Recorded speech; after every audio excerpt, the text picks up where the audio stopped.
Gotta love as soon as you get in your car, it starts to rain just when I have stuff planned out.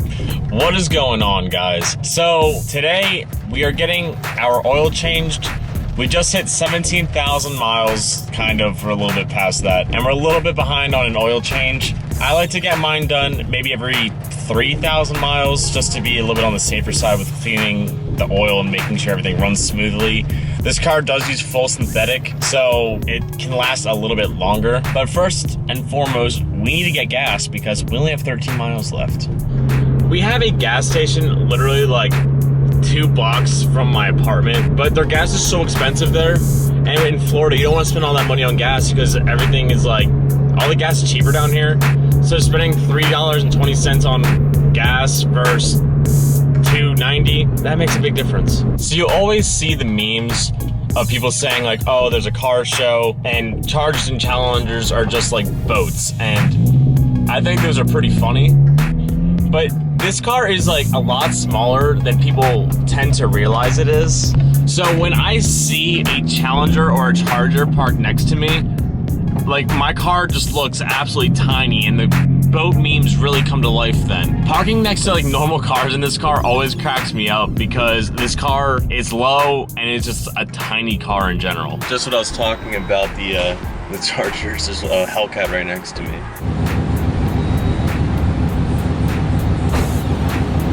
Yeah, Florida's wild. It's got like roosters and shit running around their Wawa.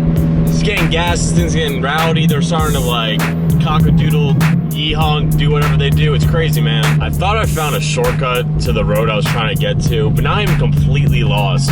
I went down one side road and ended up in some neighborhood, and then I started following it, and I don't know where I am. This happens to me all the time here, where you think 2 roads connect through like a cross section, but they never do here in Florida. It's wild, man. Florida, you guys are crazy with your roads. You guys got chickens running around. I don't know where the hell I am. I'm just gonna try to wing it again. Let's make another right turn and see if we can find out where we're trying to go.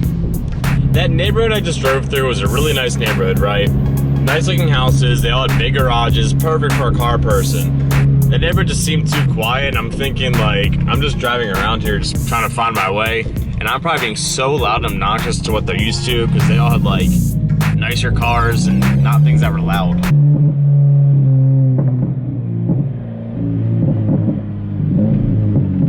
That was only a huge struggle to find my way out of those neighborhoods. Sometimes I wish I had a camera like on my head at all times because there was a really clean S13 that I saw parked in some guy's driveway, and I wasn't gonna stop and just start recording it because that would be kind of weird. You never know who you're ever gonna run into. Always talk to people, because I was just waiting for my oil change to get done and this lady just started talking to me. She knew everything about everything. It was kind of cool just to like talk to someone the whole time my oil change was getting done. I just had information on everything, and it was a really good conversation, and it's just kind of cool. Just never just like shy away from people, and I think you guys should always talk to people. Couple fresh Romskis after the oil change. Never hurt anyone, right? Feels so good right now. Fresh oil. You know, you gotta heat it up. You gotta make sure it's running correctly, and it just feels good when you just do a few little pulls. But talking to the guy, he was asking me questions about the car and seeing if I had any things done to the engine and whatever for the oil change situation we had going on here. Now, it's kind of funny looking at me with cars and doing oil changes in particular, because every modification to this car I have done myself, and I'm planning to do everything else myself and just how I want to do it. I have never done an oil change. I've helped my dad do oil changes, but in general, I've never done an oil change myself. Now, there's reasons why before, and I do want to do it on this car, and I'm gonna make a video when I finally get around to doing it. But the main reason I haven't done it on this car is because I haven't needed to yet. So, where in Pennsylvania, I bought my car from Subaru.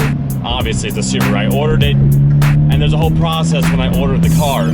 But when I ordered it, it came with a free oil change, and then it came 50% off the second oil change. I want to say this is my 4th oil change I've actually done on the car. I'm now at 17,000 miles, and I think with fully synthetic, you're supposed to go every 5,000-ish miles. The guy was saying 6,500 miles, but about 5,000 miles I'd say she had done. So yeah, that makes sense that this is my 4th. We went over this before, I'm really bad at math. This is my 3rd oil change I've had done on the car. I can't count. So the way Subaru did it was your first oil change is free.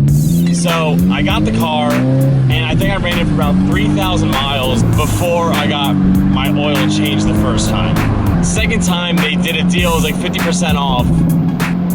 So I got it done the second time for a cheap price.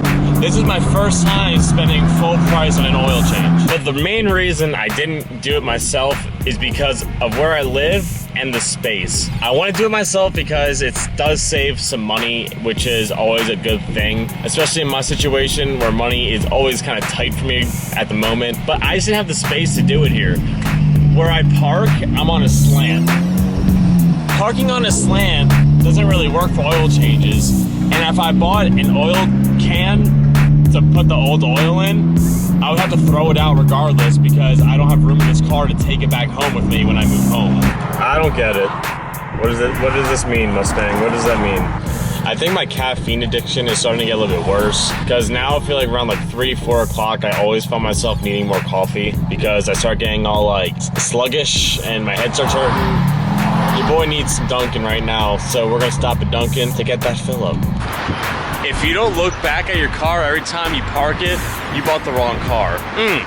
So good, so good. Always getting that Dunkin', staying on the grind, you know? So after I leave and I'm done with Florida and I move back to Pennsylvania, I'm definitely gonna have to start doing my own oil changes because, as I said before, one, it's saving money and it's something I haven't done, and it's something I definitely should know how to do, especially being a car person. And I mean, I know how to do it, I just never done it. I've helped my dad do it in the past, but I haven't done it by myself on my own car, if that makes sense. So, as I said though, because I'm living in Florida, I don't really have the space to do it. And if I get an oil can, I can't really like put it anywhere. Now, oh, what up, Debbie? We're about to go to the car wash and I'm gonna have to leave you guys off because I have a video. Hopefully it's a pretty decent video because of my idea. I think I might be able to make it look kind of cool. Depends on some things though. I had a really good idea for a video today, which kind of fell through because of a few things, but hopefully maybe next week we can get the video I had done or planned out done, and I think you guys will really enjoy it, and I think it'll be really good for the channel to see. So I'm gonna leave you guys off here. This video's probably short, but I'm just taking an oil change today. It's kind of funny actually saying that. I spent $100 on my car today just getting gas and an oil change. Cars are expensive, man. Cars are a very expensive hobby. But comment, like, subscribe, do all that fun shit. Keep doing you. I'll catch you guys next time. Peace. Well, bam.